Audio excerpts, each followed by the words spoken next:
ప్రేక్షకులందరికీ నమస్కారం. ఈ రోజు అనగా 2026 జనవరి 28 బుధవారం రోజు గోచార రీత్యా కుంభరాశి వారికి కలగబోయే శుభ అశుభ ఫలితాలు, అలాగే చేయాల్సిన పరిహారం గురించి ఇప్పుడు తెలుసుకుందాం. పూర్తి వివరాల్ని తెలుసుకునే ముందు మీరు ఏమైనా సమస్యలతో బాధపడుతుంటే వాటి పరిష్కారం కోసం మీరు మా గురువు గారి 8074222517 నెంబర్ కి కాల్ చేసి మీ సమస్యలకి తగిన పరిష్కారం పొందండి. ఖచ్చితంగా మీ సమస్య పరిష్కారం అవుతుంది.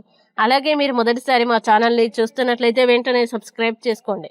ఇక పూర్తి వివరాల్లోకి వెళ్తే, చతుర్థ స్థానంలో సంచరిస్తున్న చంద్రుని ప్రభావం వల్ల ఈ రోజు కుంభరాశి వారికి నూనెతో చేసిన పదార్థాలు, మసాలా వంటకాల్ని వీలైనంత వరకు మానడం మంచిది. ఇవి ఆరోగ్యంపై ప్రతికూల ప్రభావం చూపే అవకాశం ఉంది. కుటుంబంలో ఎవరి వద్దైనా ధనం అప్పుగా తీసుకుని ఉంటే ఈ రోజే తిరిగి చెల్లించేందుకు ప్రయత్నించండి. ఆలస్యం చేస్తే వారు మీపై న్యాయపరమైన చర్యలకి వెళ్లే పరిస్థితి రావచ్చు. మీ జీవిత భాగస్వామితో పరస్పర అవగాహన మెరుగుపడడం వల్ల ఇంట్లో ప్రశాంతత మరింత పెరుగుతుంది.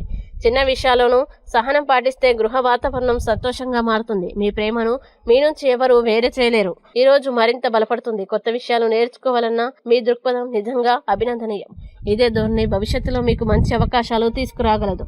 ఈ రోజు మీరు మీ పనులన్నింటినీ కొంతసేపు పక్కన పెట్టి పూర్తిగా మీ జీవిత భాగస్వామికి సమయం కేటాయిస్తారు. మీ ఆప్యాయత, శ్రద్ధ వారిని ఆనందంతో ఆశ్చర్యపరుస్తాయి. వైవాహిక జీవితంలో ఆనందానికి సంబంధించిన ఒక అద్భుతమైన సర్ప్రైజ్ ఈ రోజు మీకు అందే అవకాశం ఉంది. ఆ క్షణాలని మీ సంబంధాన్ని మరింత బలంగా మార్చుతాయి. ముడి పసుపు, కుంకుమ, పసుపు గంధం వంటి పసుపు సంబంధిత పదార్థాలని సరైన విధంగా వినియోగించడం ద్వారా ఆరోగ్యాన్ని మెరుగుపరచుకోవచ్చు. ఇక కుంభరాశి వారు ఈ రోజు వచ్చే ఇబ్బందుల్ని అధిగమించడానికి, అనుకూల పరిస్థితులు ఏర్పడడానికి దేవి స్తుతిని పారాయణం చేస్తే ఈ రోజంతా శుభప్రదంగా ఉంటుంది.